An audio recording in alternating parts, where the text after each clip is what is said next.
Welcome to Investors Insights. Our topic today is grabbing the market headlines. Wow, what an incredible start it has been for the fourth quarter of 2021. And folks, it's hard to believe that in 30 days, we'll be experiencing Thanksgiving. In less than 90 days, we walk into the 2022 year. This is not a dull quarter. And with me, I've got some gentlemen who are not dull at all either and have been very lively this morning in debate and discussion. In fact, I'm glad I had had 2 cups of coffee as they came at me at high energy. And that's my distinguished colleagues, Bobby Norman, Trey Booth, Adam Van Zant, and Ty Miller. And I think we've got a great vlog for you, and I'm going to ask you to stay with us through the whole viewing of this. And we want to provide beneficial information to you. Also, we're going to continue the discussion throughout the week on Facebook, LinkedIn, Twitter, and our podcast. So on that note, Bobby, since you just came right at me first thing in the morning regarding this week in earnings, the momentum that's in the market, people are going unbelievable. Talk about those earnings. Yeah, Greg, it's a really important week for the market as corporate earnings will take center stage. And more specifically, attention will be on the big tech earnings. So as you can see in this chart, 83% of companies are beating earnings estimates thus far. Incredible. That rate remains well above the historical average of 66%. However, this figure is down from first and second quarter, where 87% and 88% beat earnings estimates respectively. So like I said earlier, it's going to be a really important week in terms of big tech reporting earnings. So as we look to see if the earnings justify the higher valuations that we're seeing in the tech sector. And so after trading back in September due to higher rates and slowing revenues, technology stocks have actually kind of rallied back here in recent weeks. And so we'll find out if the tech sector is still the best place for reliable revenue streams and profit growth, as we'll definitely see the tech sector be tested this week. Well, and see, that's the point, and we've tried to make this, that focus on those earnings because there's all these other things out there grabbing market headlines that then people get involved with, like, oh, wow, how's inflation going to impact my portfolio? Corporate earnings, will they continue to be this strong? COVID, it's often said a bull market climbs a wall of worry. And in this particular case, the bears out there are having to really struggle to find justification for some of these things. And Trey, you gave a great presentation on what's grabbing market headlines, infrastructure, meetings around the globe. Talk about that. Yeah, absolutely, Greg. I think a few weeks back we called September to September to remember. There was a lot of policy uncertainty in DC that was supposed to hit in September, and it did.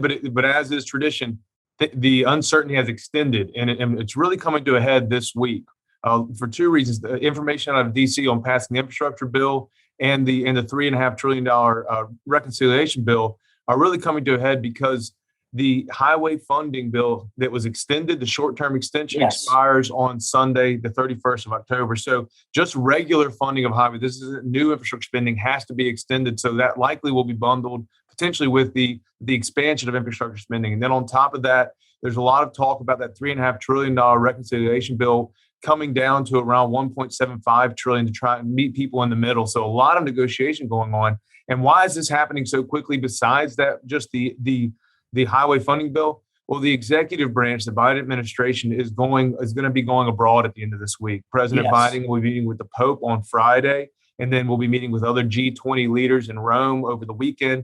And then starting next week, from October 31st to November 12th, there's a climate summit in Glasgow, Scotland.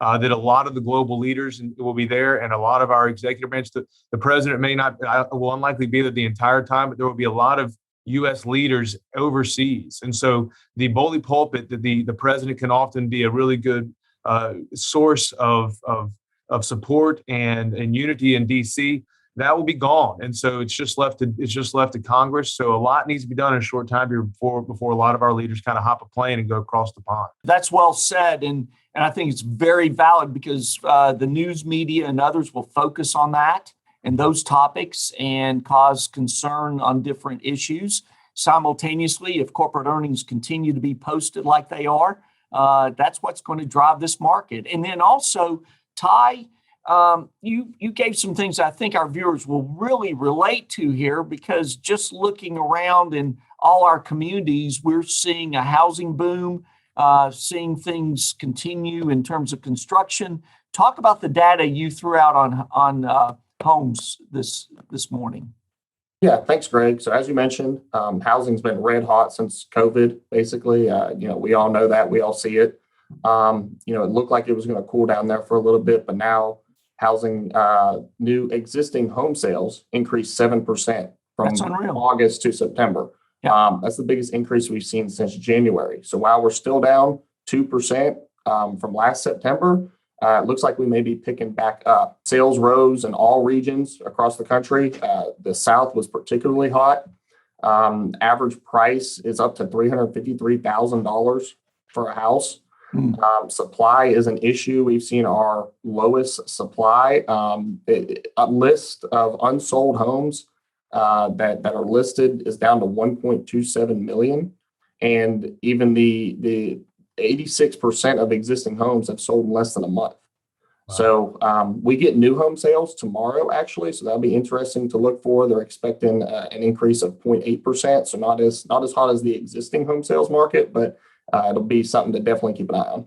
Oh, I definitely think it's going to be a hot topic, not only for this quarter, but going into next year. It also ties into the trend of more and more people working remotely from home, the trend of people leaving the downtown areas and going more to the suburbs, decisions that companies have to make on their commercial property. I just think there's more to this trend, and we're going to keep our viewers updated and continue to give them insight on that as well. That'll be a topic in 2022 that I think we'll be discussing, and I'm looking forward to that debate. So great data there, Ty. And then Adam, a guy I drive crazy throughout the week on technical indicators, support levels, resistance levels. How about those bulls? How about those bears? Talk to us about where we are now, and give us the support and resistance, and tying it into what all three of these other team members have said. Yeah, thanks, Greg. And exactly to your point. So some of these data points that Bobby, Trey, and Ty shared, they coincided with the markets last week. We finished up really strong on the S&P 500 on Friday at 4,544. So that pushes a new resistance level to 4,575 with a new support level of 4,515. We're also seeing a 100-day moving average sitting currently at 4,386. So we gave an end of the year resistance level of 4,550. We've seen the markets hover right around that range. If we can hold above that, we could potentially see the bulls come out and going into the year of 2022.